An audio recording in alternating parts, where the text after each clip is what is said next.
Is your tax refund coming soon? Because I sure hope it is, because here today I have 8 crucial things that you should definitely be doing with your tax return this year. And the very first one that I want to talk about is you should be contributing to your IRA. Now, whether that is a traditional IRA or a Roth IRA is going to be dependent on which one's going to benefit you the best, dependent on your individual situation. But if you can, contributing to an IRA is almost always a good deal, whether it be traditional or Roth. Now, the maximum amount that you can contribute in 2021 for the 2021 tax year is going to be $6,000, and that is the same that it was last year in 2020. Number 2 on this list, another great thing that you can do, and this is in no particular order, is you can actually contribute to your health savings account. So put as much money in your health savings account as possible. If you have a high deductible health insurance plan that meets the requirements and you can have an HSA, then definitely you should have one, because you can contribute up to $3,600 in 2021 if you are single, or up to $7,200 if that HSA covers a family. And that could be a really great tax deduction. Number 3, another great option for you to do with your tax refund this year is you could spend it. Now let me finish. Of course, you can just spend it, right? Everyone pretty much does spend it. But the way that you can use this to your advantage is that you can spend your tax refund, and then instead of taking money from your paycheck, you can increase or maximize your 401k withholding. So let's say, for example, like you live off of $3,000 per month. That's how much you spend. And you somehow got a $6,000 tax refund. Well, in theory, that $6,000 tax refund should last you for 2 months of spending. Then you can maximize your 401k withholdings from your paycheck, and then instead use that tax refund, that cash you have, to live off of for the next 2 months. And you can do this because money is fluid. So essentially what you are doing is you are putting your tax refund into your 401k. Now, you can't directly put money into your 401k. It has to be withheld from your paycheck, and that's how you contribute to a 401k. So this way, since money is fluid and doesn't matter really where it comes from, you can just spend your tax refund, and then you can then increase your 401k withholding. And that's how you can contribute to a 401k using your tax refund.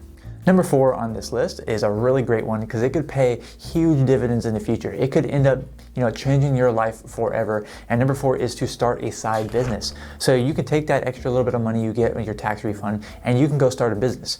Most notably, one of the businesses that are pretty easy to create, well, at least it's very low cost. I wouldn't say easy as in the amount of work you need to put in, because you do need to put in a lot of work on any kind of business that you're going to start. But if you start, like, more specifically an online business, there's a plethora of different ways that you can create an online business, and that's not what I'm going to be talking about today. But starting an online business or starting a side business, using that money as your little bit of startup funds, that could be a great way for you to use your tax refund, because businesses come with all kinds of different new tax tricks, new tax benefits. Of course, there's the benefit of you could earn a bunch more of income from your own business.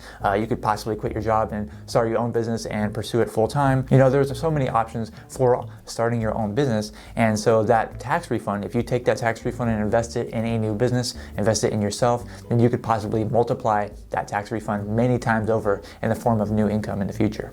And I know that was a really great one, and I still have 4 more really great and crucial things that you can do with your tax refund. But before we move on, I just want to say really quick, if you're liking this video so far, make sure you like it, you give it a thumbs up.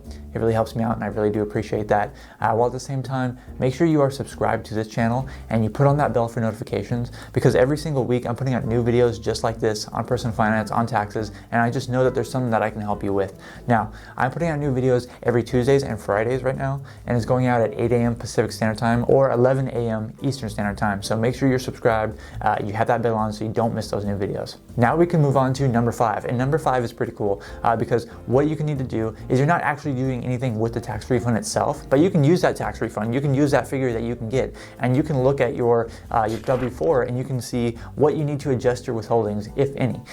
Generally speaking, if you got a really large tax refund, that could possibly mean that you let the government borrow money all year long last year, interest-free, so they don't pay you any interest back. You're basically getting your tax refund means that's money that you paid into taxes in many circumstances. That's money you paid into taxes that they got to basically keep all year until the end of the year next year, and then you filed and you got your tax refund. So you basically got your difference back. So ideally, in an ideal world, you'd actually want to get a tax refund that was, barely positive.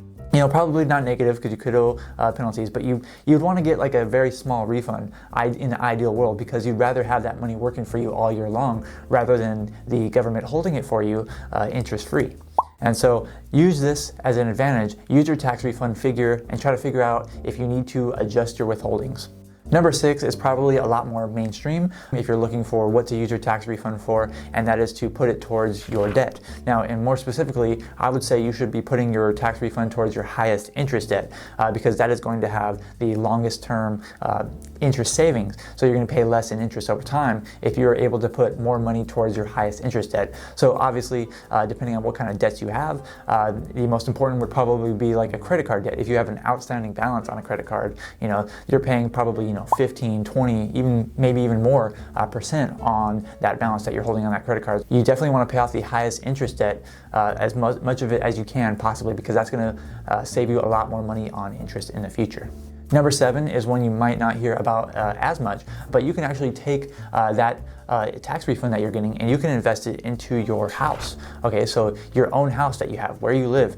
There are some improvements, probably most likely, unless you have a brand new house, there are some improvements that you could possibly make to save money, in the long run by just putting some money into your house. You can make some small changes, like if you haven't already, you can change out the lights for LED lighting. That'll reduce your energy costs.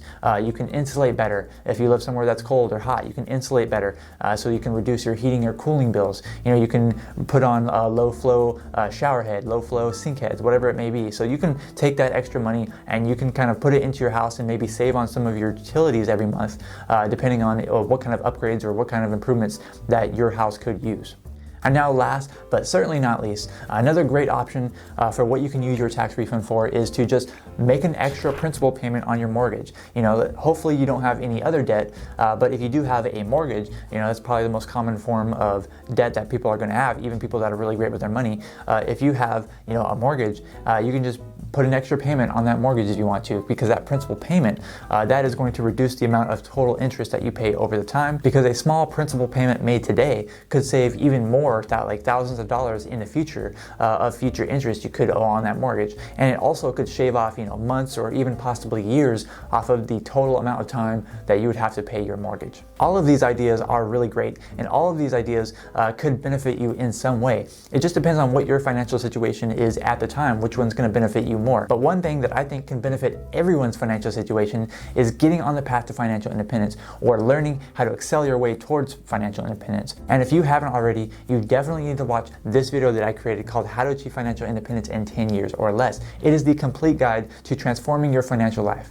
Thank you so much for watching this video. I'm Zach from OnCashflow.com, and I hope to see you next time.